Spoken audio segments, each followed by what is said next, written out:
This is Alex with Unicorn Riot. I'm here in Denver, Colorado at the Race and Homelessness Vigil that is being organized by Denver Homeless Out Loud. About 15 minutes ago, one police officer showed up and gave a warning to everyone here saying that all of the tents needed to be cleaned up and that they would be coming back.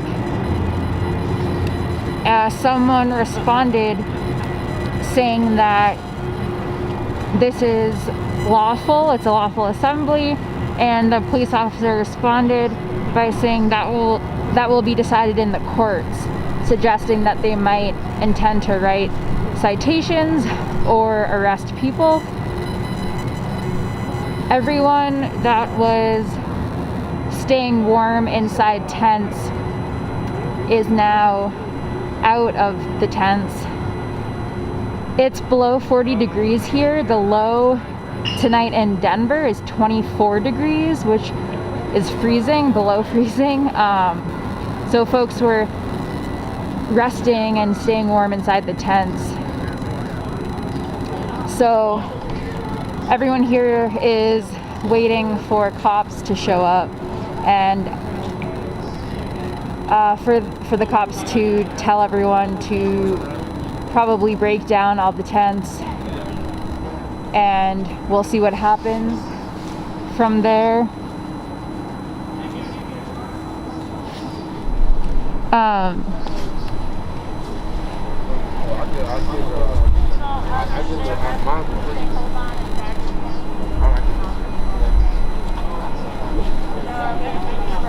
So tonight is the second night of this vigil. It's to highlight the fact that Black people, Indigenous people, and people of color are disproportionately affected by houselessness.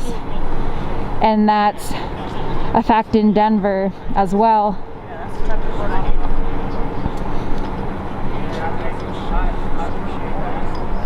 Throughout the almost 4 days of this vigil, there are presentations and speakers and 3 meals a day and clothing distribution and other types of distributions happening to provide resources to folks who are living outside.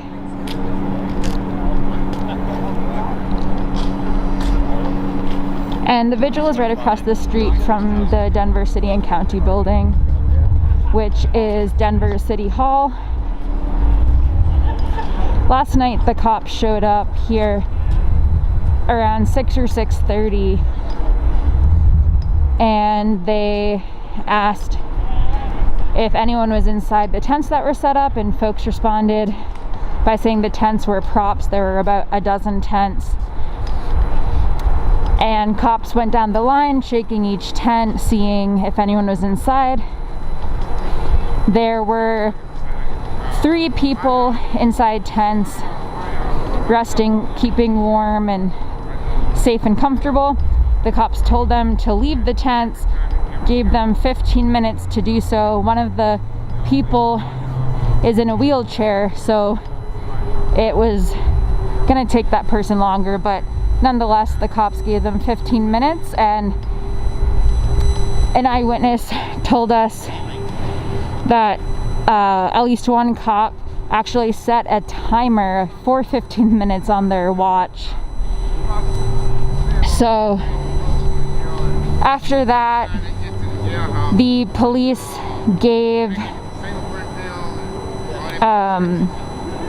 just gave a warning that no one could remain inside tents, but that the tents could stay up as props.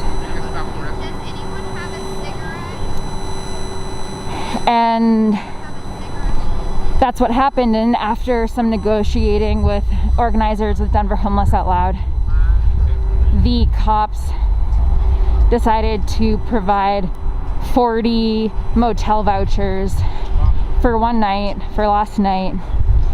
However, the coordination of that was extremely difficult, and according to multiple people, some of the folks who drove folks to different motels said that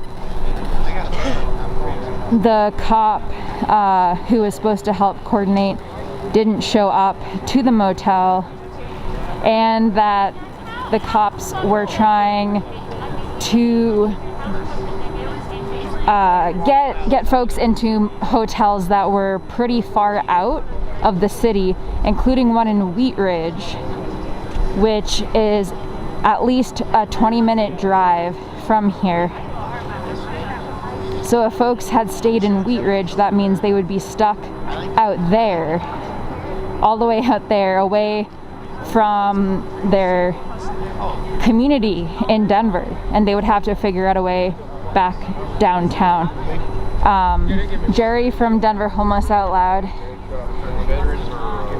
told me earlier today that that's kind of another way of sweeping, you know, providing a hotel voucher for one night in a place that's far away from downtown Denver, essentially to kick people out of the city. So it's kind of a different alternative way of sweeping people. And only 15 people out of the 40 were able to get into rooms because some of the hotels only accepted patrons who had IDs, and the hotels that the cops told the drivers to drive to who had the unhoused folks in their cars, asked them to go to hotels that didn't have vacancies or only had very minimum vacancies.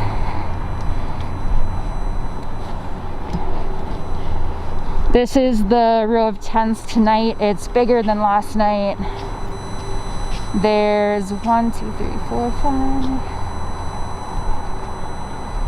about 15 tents.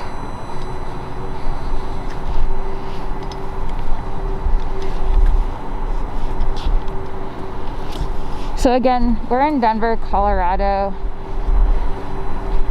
This Vigil is right outside the Denver City and County building in downtown. It's very, very cold out. It's 11:20 local time. I believe it's 35 degrees right now. And in the city, there is an unauthorized camping ordinance, which we've reported on a lot.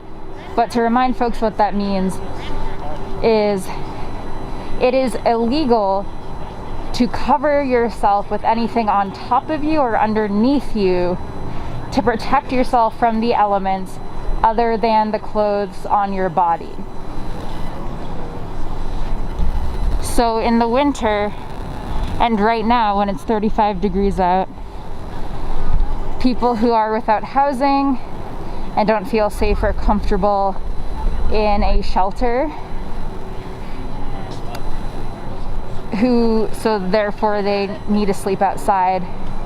It's illegal to do so if you want to stay warm, if you want to have a tent, if you want padding underneath you, if you want a blanket. That's all illegal. It can be a sit-in blanket. Right now, these tents are all on the sidewalk. There is space at least 8 feet from where the tents are to the street. So there's definitely enough space for the right of way or for people to walk by. So it's not an encumbrance. And this street right in front of the city and county building is closed off, so civilians can't drive down it. As you can see, there are these barricades in the middle of the road. It's on either side of the entrances onto this street.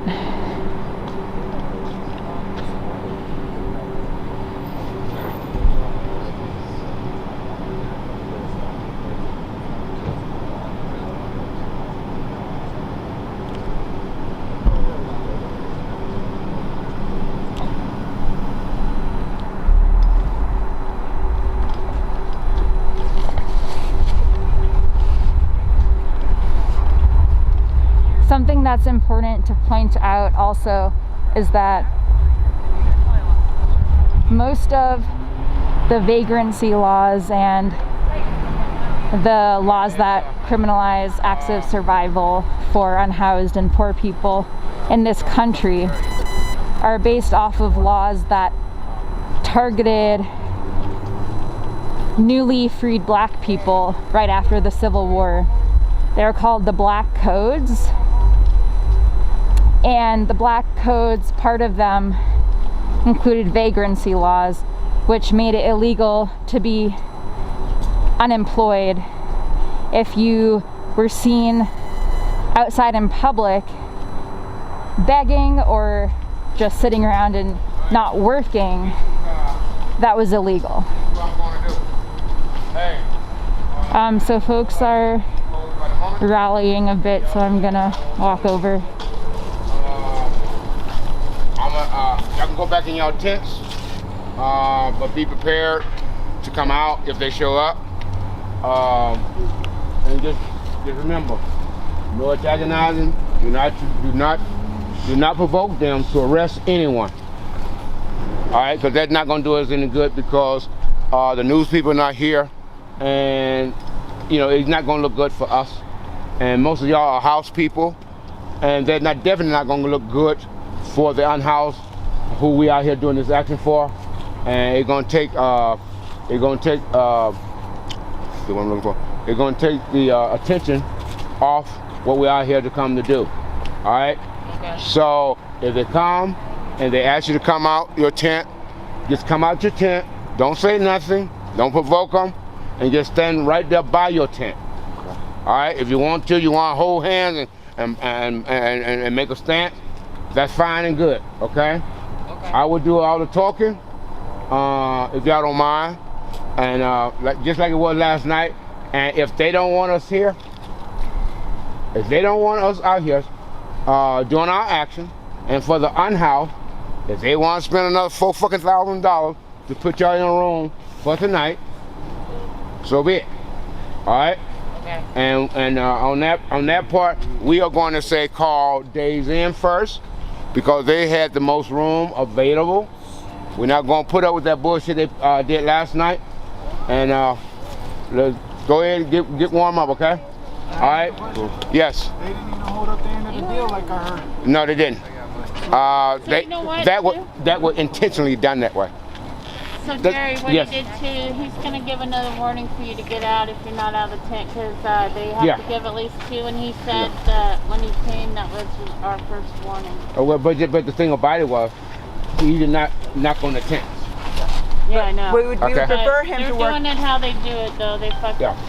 But before, no, the thing about it is, see, they don't know the laws that they are trying to enforce. Yeah, first of all, he has to go. He's supposed to went down every one of these damn tents and knock on it to see if anybody was in the tent. And second of all, he did not do that. Yeah. Third of all, I don't give a rat's ass if he did.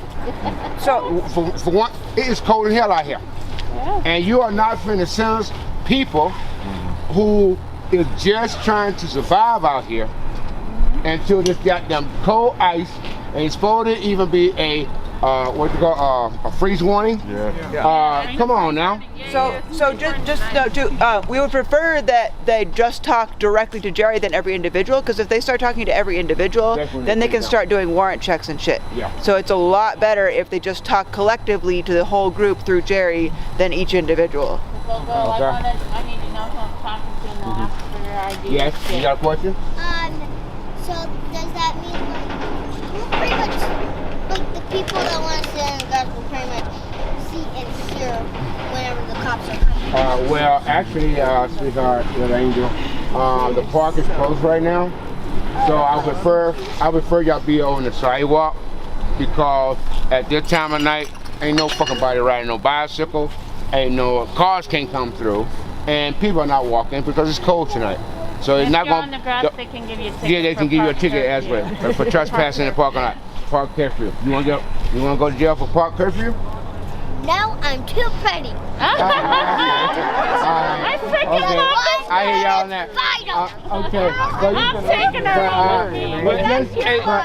That was a child who said she's too pretty to be arrested for Yeah, you're all right on that part, sweetheart. But yeah, so y'all can go back in, but just be prepared to come out your tent, stand by your tent. If you want to lock hands to show that, hey, we all together here, and we are doing our action, we are doing our visual. So go ahead and do that, okay? So as far as someone sitting out there, we do have people that have committed to security that can give us the alarm. Yes. So there will be someone out keeping an eye. Yeah, I think that's probably what she probably meant. I guess misinterpreted. But she's so pretty, she's an angel. You can go to, me too, that's what I'm going to tell the cops next time. I can't go to jail, I'm too pretty to go to jail, damn it. Alright, y'all good to go, okay? You think that'll stop? Alright, because it is getting a little cold out here. So y'all go ahead and get back in the tent. And we'll deal with it. Alright? But I don't want no one really going to jail. Okay? I don't want no one going to jail, period. And this is a peaceful assembly, and we have a right to do that. Not only under the First Amendment right, but we also have under the 9th, which with the 9th and 10th overlap each other. So we're fighting in court.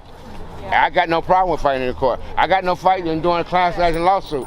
And another thing too, somebody got a pen? And let me ask you another question. If we do a class action lawsuit, are y'all willing to put your name on that paper to sue them? Yeah. Because, like I said, until we do that, until we bring a class action lawsuit against them for violating and being discriminatory, because they are being discriminatory, because 3 years ago, was it 3 years ago? Well, about 3 years ago, Black Lives Matter did the same thing, and they were not fucked with. That was in 2016. Yeah, they were not fucked with. So I'm just saying, now is the time to stand up for your rights. Now is the time to say, hey, we deserve better. We are not standing up for this bullshit that y'all out here trying to put genocide us. They're trying to kill every one of y'all. And you know what? I would rather for a motherfucker to shoot me in my head and kill me immediately than to have me suffering and then I die. You know? It is what it is. Thank you, guys. Hey Jerry, can you talk about what you talked about earlier about how moving people into hotels that are far away is like a different type of a suite? Well, last night when the police showed up and we told that these would use as props, what they did was they offered to give hotel vouchers to the unhoused, which they gave out 40. Out of the 40 hotel voucher, only 15 got into a room. And most of those was outside of Denver city limit. Wheat Ridge, Aurora, or further out in Denver. Now, that to me is not, if you don't call that a suite, I don't know what to be called a sweep. See, a sweep can be done in many different forms. It could be done like they normally you are used to seeing, as far as the police show up early in the morning about 6 o'clock and fencing it off and telling everyone to leave. Or they can take and say, we're going to pay for a hotel room, but we're going to put you outside the city. Why? Because one, they're having people with little to no money that don't have a bus pass to get back downtown where their resources are. And also, if they get outside the city, they are stuck out there 3, 4, 5 days a month. So it's another form that they used last night to get people and to do a sweep, an unofficial sweep, by offering them hotels room outside the city. And 15 people out of 40, that's not even half. And then on top of that, 1 mile down the road from where we are right now is a hotel called Days Inn. They had 18 rooms available last night at the same time that they were calling, getting the unhoused people into a room. I don't know if they know to ask how many rooms you got available when they call these hotel rooms, or if they just putting 4 here, 4 there, and making it seem as though they're trying to help. No, you're not trying to help. You are trying to eradicate Denver, the most vulnerable and the poorest, out of your city limits. And a city, this is not, by the way, this is not Nantucket. This is not Connecticut or Vermont. This is not where all the rich people stay. So you cannot be a city of that magnitude, because first of all, people see mountain every day. You don't have the beaches. You don't have the sunshine, the tourist attraction that the East Coast had. In order for them to do, but they did that way back when, but they did not displace people out of their home, out of the city, just so that they can say, oh, our economy is booming. Yeah, your economy is booming off of people that cannot even live within the city, and if they do live in the city, they are unhoused, they are looked upon, they are criminalized for being poor, but being home. But in the morning, when they go to work, your ass is right there, going into 7-Eleven, ordering a cup of coffee, going into Starbucks, ordering a latte, but yet it's still, they got to travel 10 miles just to come to work in the city of Denver and not be paid a livable wage. See, this would not be happening if our city official would do exactly what we vote them into office to do, and they are not doing that job. That is to look out for the city. And to look out for the city, that means looking out for their residents that choose to live there. Thank you. You're welcome.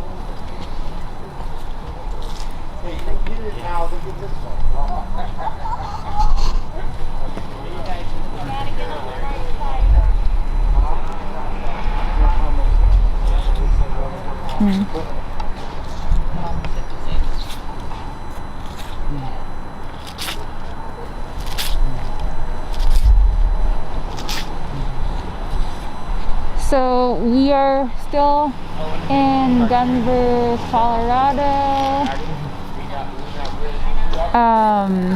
waiting on the police to show up. There was a warning that police would show up. I'm trying to figure out what truck this is. I think it's a Denver Public Works truck. They have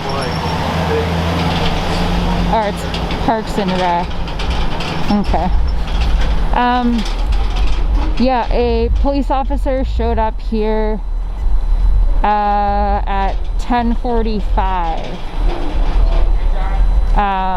and said they would be coming back to make folks here clean up the tents and other property and to move elsewhere. So we are all essentially waiting to see if they do show up. That one cop who talked He was only here on the scene for like maybe 2 minutes, just came, gave a warning, said more cops were going to be coming, and then left. Folks are out here in this specific location as part of a race and homelessness vigil organized by Denver Homeless Out Loud to raise awareness about the fact that Black people, Indigenous people, and people of color are all disproportionately affected by houselessness. And that is because of the system that we live in, and many of the laws that are vagrancy laws and laws against begging, laws against loitering, laws against camping or sleeping outside. A cop is driving by. Laws against sleeping outside. Any type of law that effectively criminalizes poor people is based off of laws that were first targeting newly freed Black people after the Civil War. They started off as part of the Black Codes, which they're called because they were essentially ways to still have a lot of control over Black people, but without the full-blown slavery happening. However, because these Black Codes were laws, because of the 13th Amendment, and because of the 13th Amendment allowing for slavery if you are in jail, if you are in prison, if you're convicted of a crime, you can be subject to forced labor. That is a part of the U.S. Constitution under the 13th Amendment. So the Black Codes helped keep Black people imprisoned and helped continue to criminalize and control Black people. And because of those vagrancy laws and those Black Codes that happened in the late 1800s, that is why there are still these laws on the books and where they come from. So those are the reasons why this race and homelessness vigil is happening. Denver Homeless Out Loud wants to point that out. And throughout the almost 4 days of this vigil, they are providing a bunch of free resources, including speakers and presentations to educate and spread awareness, also providing more equity in the form of resources like free food, clothing, sanitation services, all sorts of things. During the pandemic, the city of Denver has not provided a sufficient amount of hand washing stations or showers or bathrooms. Meanwhile, a lot of the places where folks would be able to access running water and sinks and places to keep clean were the public library, which is actually right across the street this other way, about like less than a quarter of a mile from where we are right now.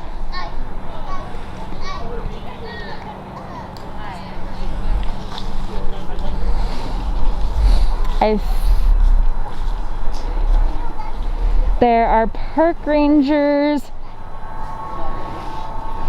and potentially police I can't quite tell. Staging right over there.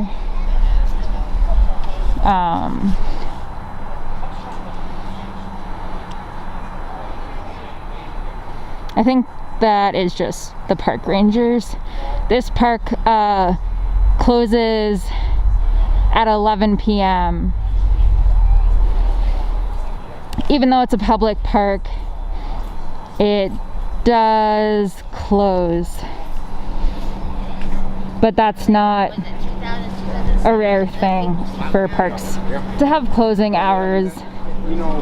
However, for people who don't have housing, it could be considered cruel to force people to move from the comfort of soft grass and trees if they need to sleep outside.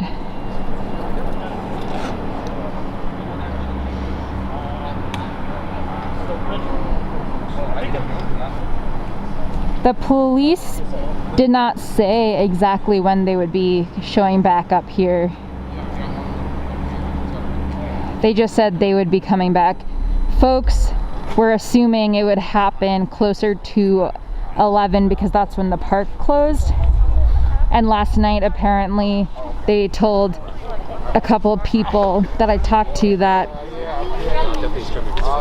where the tents are, even though it's the sidewalk, the cops were saying it was an extension of the park, meaning the sidewalk was closed at 11 p.m.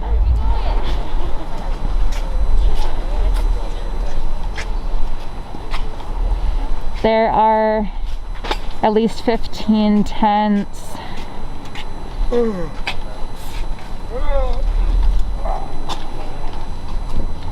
Folks are trying to stay warm. The temperature is definitely continuing to drop. There's a freeze warning. Like I said, the expected low for tonight is 24 degrees.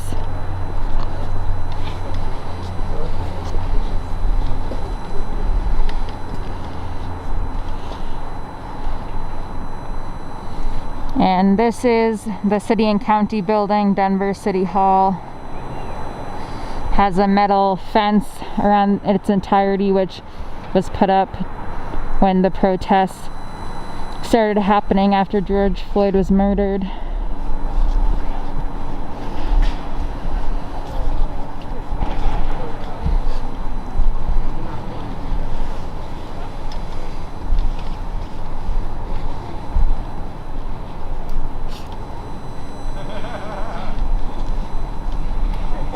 Throughout the whole pandemic, there have also been more sweeps than before the pandemic, it seems. The consistency of them, there's at least one pretty big sweep, like at least once a week.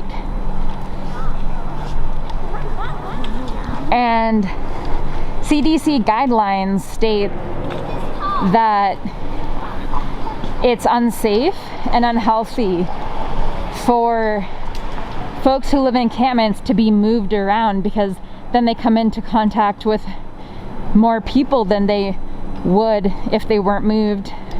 They come into contact with new surfaces, new areas, new environments. And if folks are just staying inside their tents, trying to keep to themselves, that is their way of being able to shelter in place and quarantine. So the CDC suggested for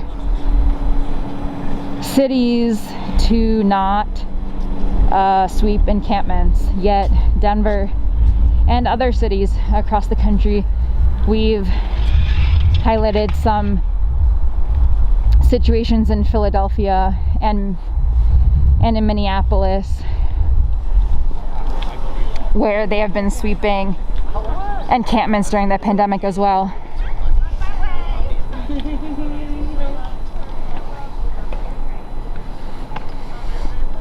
It's oddly calm right now.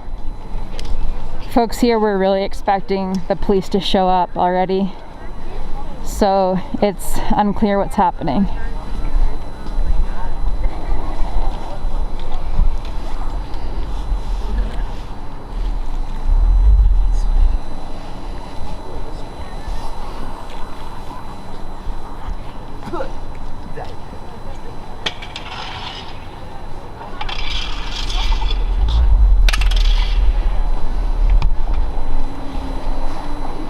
People do his job for him.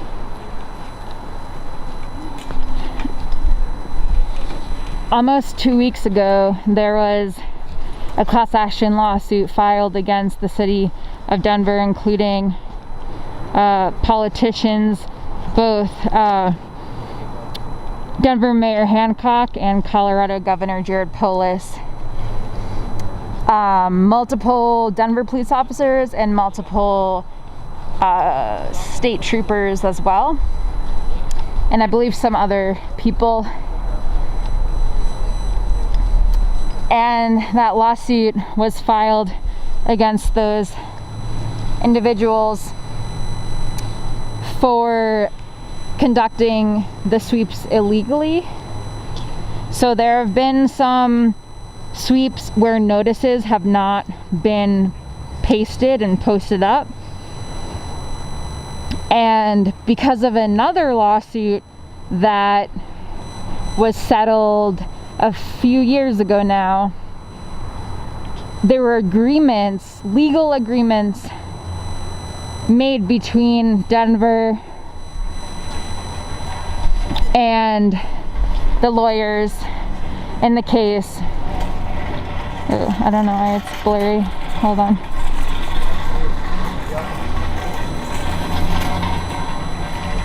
I think it's because it's dark out, so it's having trouble focusing. Because of the first lawsuit, which was also a class action lawsuit, the agreement stated that the police needed to give notices posted up before sweeps of any kind. The smaller the sweep, the shorter time frame they need to give. Or so if it's one or a few tenths, I believe it has to be at least 24 hours, but they need to post that on the property and say you have 24 hours to move. They can't just show up and force you to move according to this lawsuit.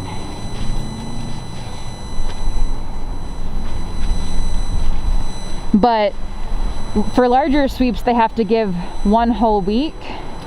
And however, recently they have not been giving notices for all of the sweeps they've been doing. And on top of that, they are going about the sweeps in ways that Andy McNulty, who is a civil rights lawyer, believes are inhumane and unconstitutional. So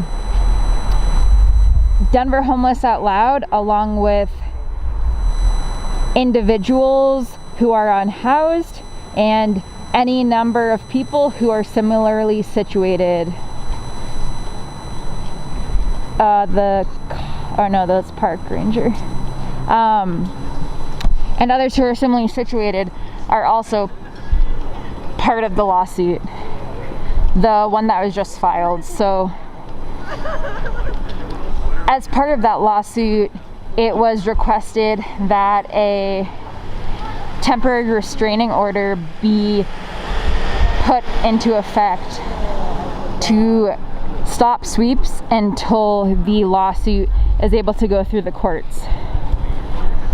That temporary restraining order, as far as I know, has not been put into effect. Because if it was, then the police would not be warning of sweeping people. Just this week, I think there have been 2 sweeps There's one tomorrow morning at 19th and Welton, I believe, where the city comes in with police and Department of Transportation and Infrastructure, which is formerly the Department of Public Works, as well as some mental health care workers sometimes a clinician to do wellness checks, and a contracted cleanup company, a private company called Environmental Hazmat Services, also helps out in the sweeps. Also, before every sweep recently, the city has been showing up at around 2:30 in the morning to build a metal fence around the perimeter of the encampment to create a boundary between advocates and the encampment. And the city, well, specifically the police, has stated to us, Unicorn Riot, that they do that to more easily and efficiently have city workers and cleanup vehicles be able to enter the space and exit the space, and to mostly for that ease of access, but also for safety reasons.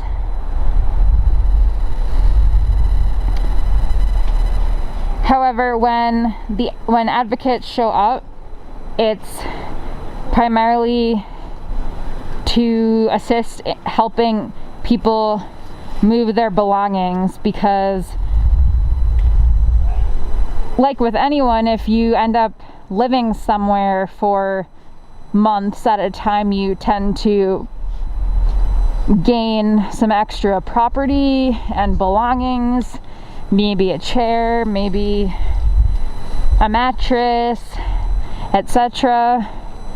So it's not really easy to try to move all of that on your own, especially not within just a few hours.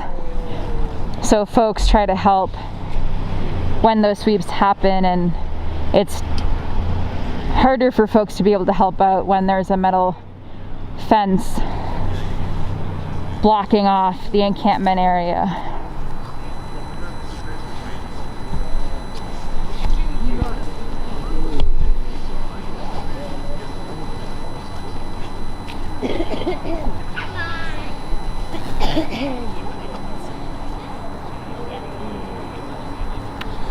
Every day at this vigil, also in the morning, they have yoga.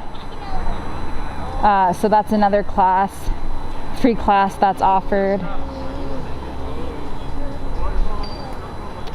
There's this, no, I think, yeah, they've been circling for I don't know if that's the sheriff's department or a state trooper, but it keeps going around and around.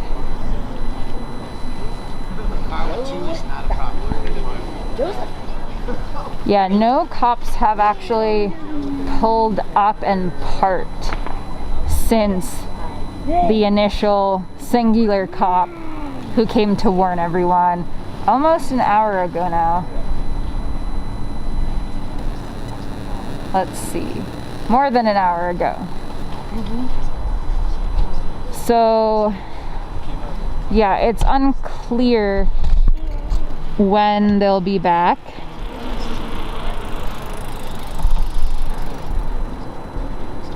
It could potentially have been more of a threat than anything. Or they might just show up when people least expect it, like in a few hours or something.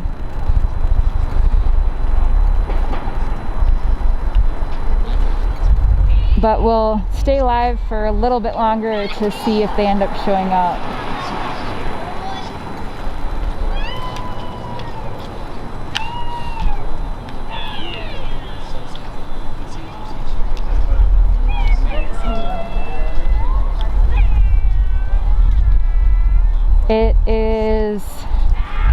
cold here.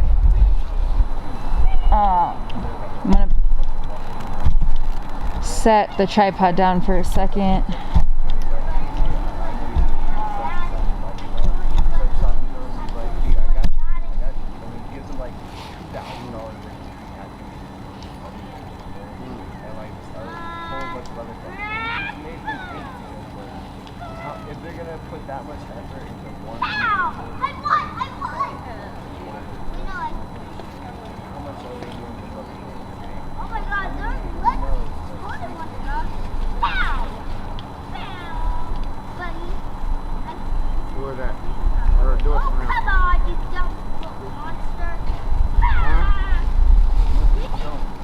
So one reason why there are quite a few of folks who don't like going into shelters is because if you have a partner who isn't the same gender as you, then you cannot stay with them, because shelters are separated by the binary gender system of male and female. So if you feel the most safe and comfortable with your partner, then if you want to go into a shelter, you are not allowed to be with your partner. That's a big reason why folks don't like going into shelters. And we've actually heard from multiple different unhoused people that couples end up breaking up, or marriages actually end in divorce, because folks are forced to be separated in shelters and in different situations when you're unhoused. There's not too many areas if you're unhoused to have privacy, or to be somewhere with just you and your partner if you're trying to go into a shelter or use types of resources that the government provides. Another reason is if you have a service animal or just a pet, those cannot go into shelters. So that's another big reason why folks don't go into shelters. Another reason is because you have to wait in line for a while to potentially get into one, which you might not even end up getting into, because there are way more people who are unhoused in Denver than there are shelter beds. So you have to wait in line for a while outside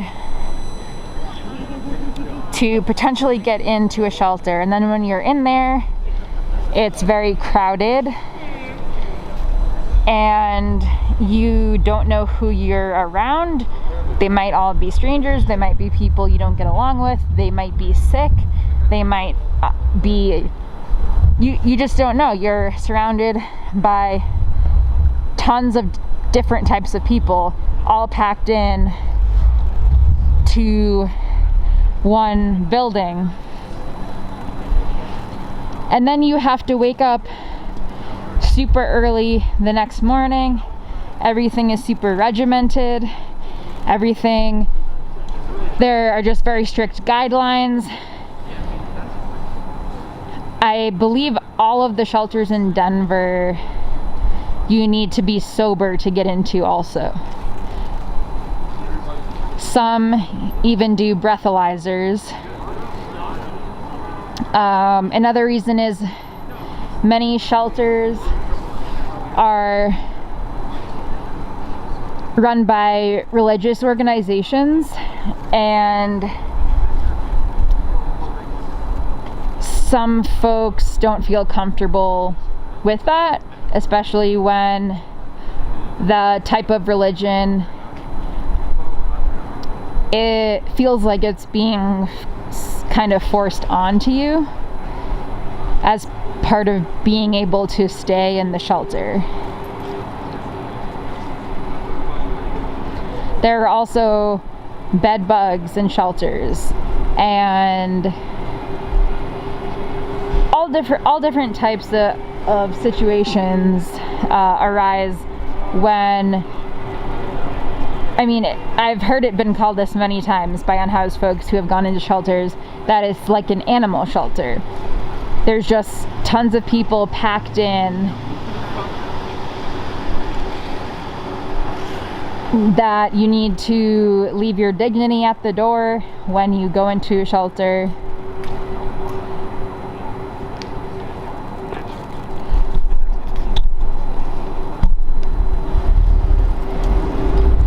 So yeah,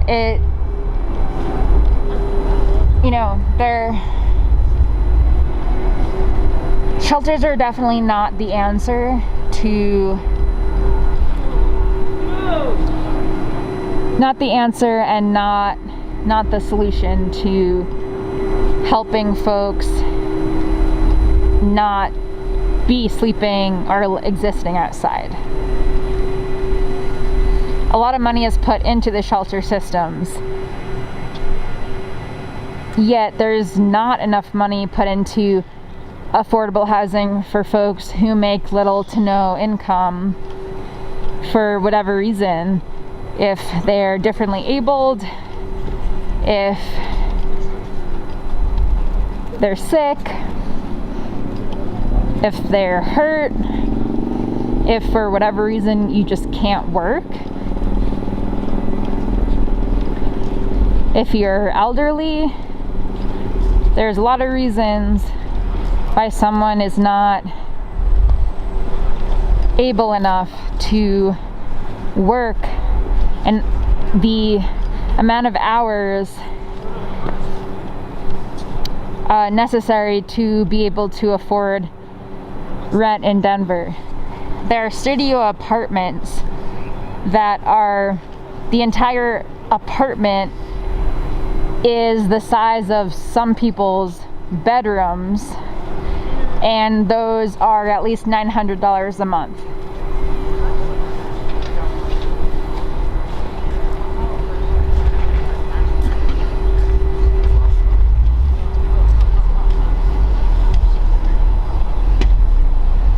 So again, we're kind of playing the waiting game right now. This walking around though has me a lot warmer. Earlier I was sitting on the grass in the park while the park was still open, and I was pretty cold, so it is nice to be up and walking around.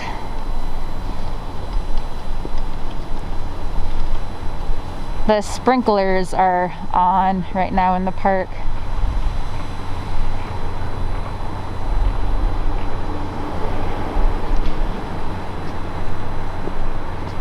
Keep seeing cops driving by, but they are not stopping.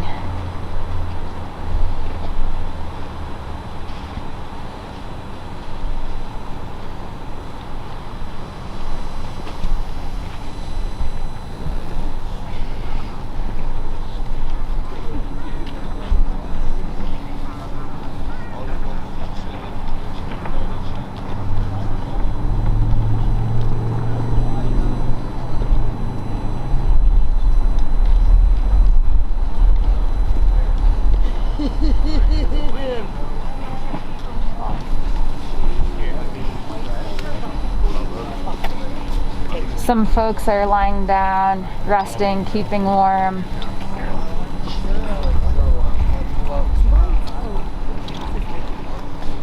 Jerry Burton, who we talked to earlier, who was talking about how providing hotel vouchers to unhoused people to a hotel that's out of the city of Denver is similar to a sweep, but just a different type of a sweep. He is actually a veteran, and from his served time, he has a disease from toxins he was exposed to, and he gets really stiff easily, and his like bones hurt and just kind of lock up. It's a degenerative bone disease. So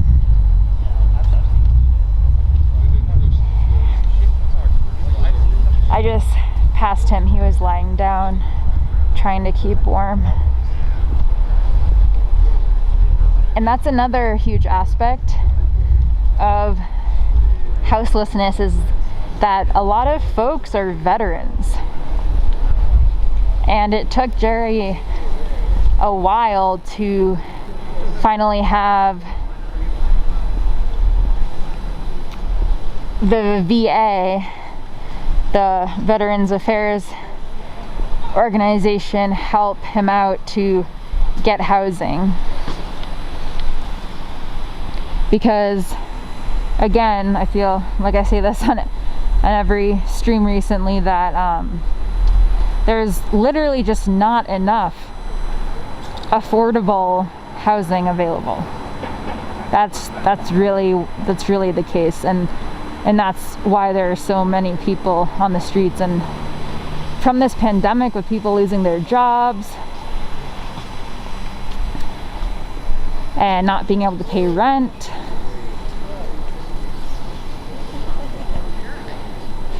evictions are also gonna probably start up. I mean, they've already been happening, but they're gonna increase even more.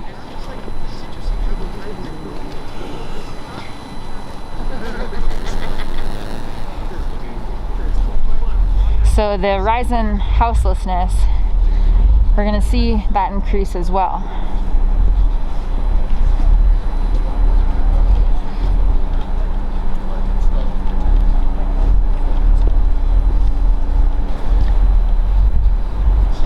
We were live from Philadelphia this morning, and we were covering a Starbucks worker who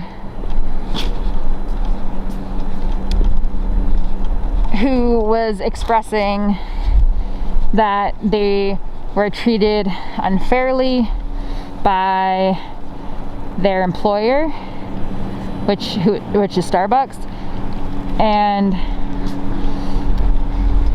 I forget exactly what it's called at the moment, but they filed a complaint against the employer because,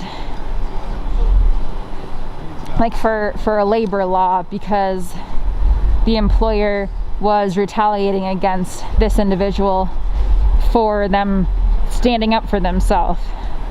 So, especially during the pandemic, working in the service industry or the food industry, and having to deal with hundreds of people a day, coming into contact with so many people during a pandemic, just the nature of that itself is harmful.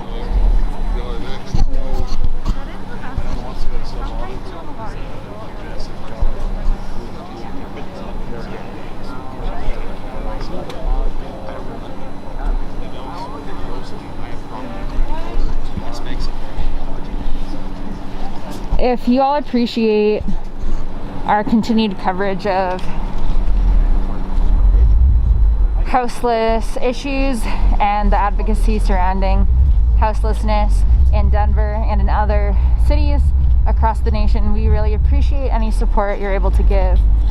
You can visit us at unicornriot.ninja, check out our other content, share it, and if you have any money to spare, you can also donate to us by clicking on the donate tab. We also have a lot of different types of social media platforms that you can check us out on, like Instagram and Twitter, Patreon.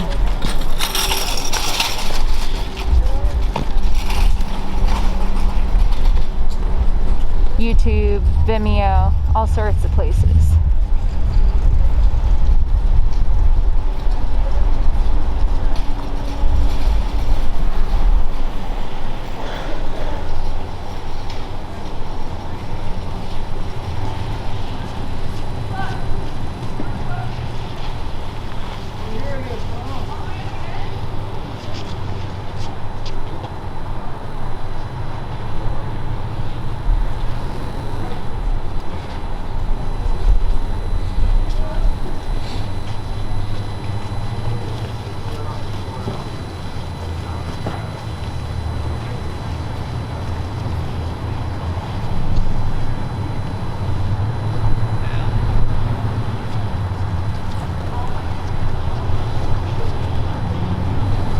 Thanks everyone for watching. We're gonna go down for now because the cops have not shown up, but we'll try to come back live if they do show up. So thank you all for watching.